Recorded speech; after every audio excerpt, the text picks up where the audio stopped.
पंचायत में ग्रामीण इलाकों में कहा जाता है कि बुनियादी सुविधाओं में प्रधानमंत्री आवास का सबसे बड़ा योगदान होता है। हालांकि कुछ इससे भी महत्वपूर्ण बुनियादी सुविधाएं मानी जाती है, लेकिन प्रधानमंत्री आवास के आंकड़े अगर जिस पंचायत और जिस प्रखंड के बेहतर माने जाते हैं, वो पंचायत कहीं न कहीं विकसित और विकासशील की रास्ते पर पथ पर अग्रसरित होता है।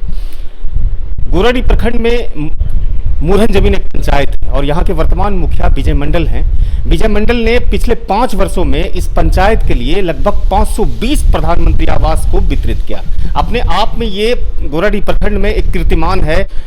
520 इंदिरा आवास या प्रधानमंत्री आवास जब वितरित किए अपने पंचायतों में, तो विजय मंडल बातचीत में ये कहते हैं कि हमने न केवल प्रधानमंत्री आवास को ही वितरित किया, बल्कि ये 3 वर्षों में यानी 3 वित्तीय वर्षों में मनरेगा के तहत ऐसा कार्य किया, ऐसे सड़क को बनाया जो कि उस सड़क को बनाने के लिए आज से जो पहले प्रत्याशी थे वो कभी सोचते भी नहीं थे।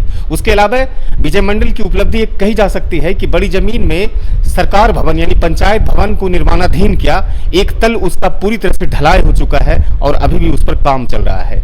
तो लगभग 1 करोड़ की वो राशि के तहत से वो बनाई जा रही है जो सरकार भवन है। उसके अलावा जो बुनियादी तौर पर सुविधाएं हैं वो भी यहाँ पर कार्य हुए हैं। हम आज बातचीत करेंगे विजय मंडल जी से ही। हालांकि इस बार के चुनाव में इनकी पत्नी है प्रत्याशी, ये स्वयं नहीं है, वर्तमान में ये स्वयं मुखिया हैं। हम बातचीत करने की कोशिश करते हैं कि आप अपने पंचायत में जिस तरह से प्रधानमंत्री आवास को लेकर के चिंतित थे, फिक्रमंद थे और उस हिसाब से अपने प्रधानमंत्री आवास को वितरण भी किया, गरीबों को आवास भी दिया।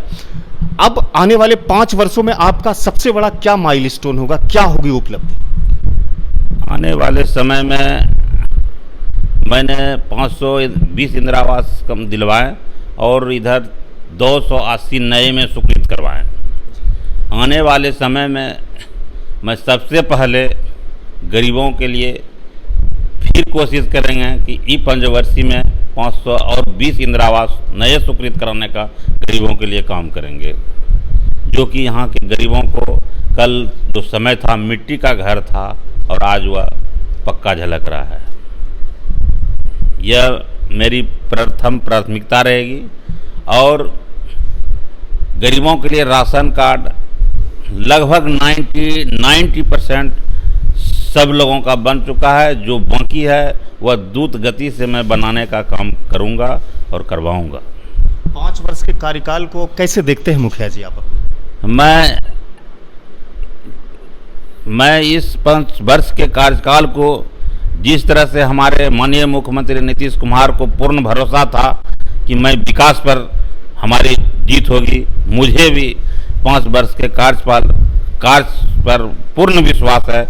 यहाँ के जनता जनार्दनों ने मुझे पूर्ण समर्थन दे करके एक बार मेरी पत्नी श्रीमती कल्पना देवी को पुनः मुखिया बनाने का काम करेंगे, जो कि इस पंचायत को आदर्श पंचायत एवं भयमुक्त पंचायत मैंने बनाने का काम करने का कोशिश करूँगा। जो 2-3 काम आपने किए हैं, जिसमें कि पहला काम आपका प्रधानमंत्री आवास है, उसके बाद आपने पंचायत सरकार भवन यहाँ पर बनाया, उसके बाद महादलित टोला में आपने वो सड़क बनाई जो कि बरसों से वो अधूरी पड़ी थी और बन ही नहीं रहा था। आगे का जो चुनाव है, अगर आप जीतते हैं उस चुनाव को, इस तरह के कार्य जो जनता आपको वोट करे, आप बताएं अपने विजन को।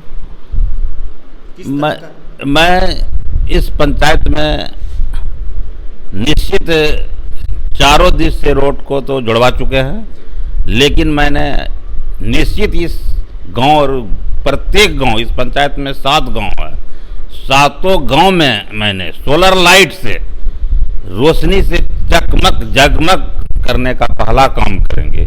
चाहे 14वीं बीत हो या 15वीं बीत हो, चाहे जो भी राशि हो या 7 निश्चय राशि हो, मैंने पहले ही कार्यकारिणी के बैठक में पहले ही प्रस्ताव में इस पंचायत को मैंने रोशनी देने का काम करेंगे।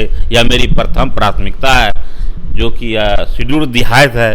बरसात के समय जब बिजली समाप्त हो जाती है तो यहाँ पर अंधेरा ही अंधेरा छाए रहते हैं।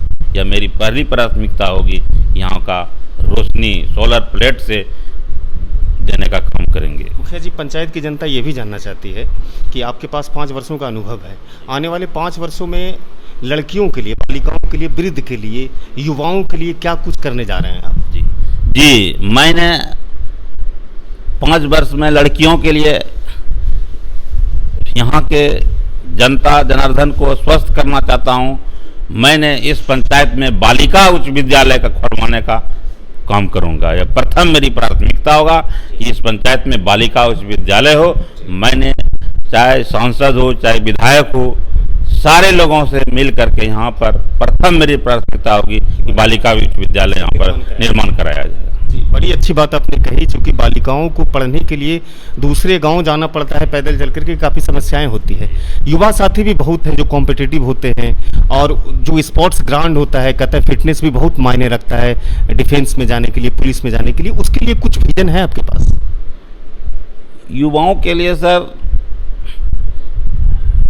ऐसी कोई जो भी दिशा निर्देश आएंगे सरकार का। खेल मैदान को लेकर के क्या है आपकी योजना? खेल मैदान हमारे पंचायत में प्रत्येक गांव में उपलब्ध है, और सारे जो भी है, मुरहन गांधी हाई स्कूल में भी क्रीड़ा स्थल है, बड़ी ज़मीन में है और छोटी ज़मीन में भी है।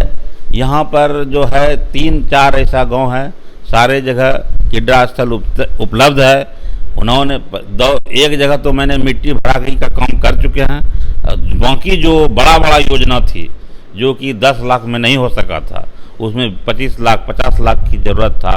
मैंने निश्चित, यह मेरी प्रथम प्राथमिकता होगी कि मुरहन गांधी स्कूल क्रीड़ा स्थल को, उसको प्रथम प्राथमिकता होगी, मिट्टी भराई कर करके उसको सौंदर्यीकरण कराएंगे, और वहाँ के जो भी खेल स्थान हो मैं पवित्र बनाने का काम करूँगा।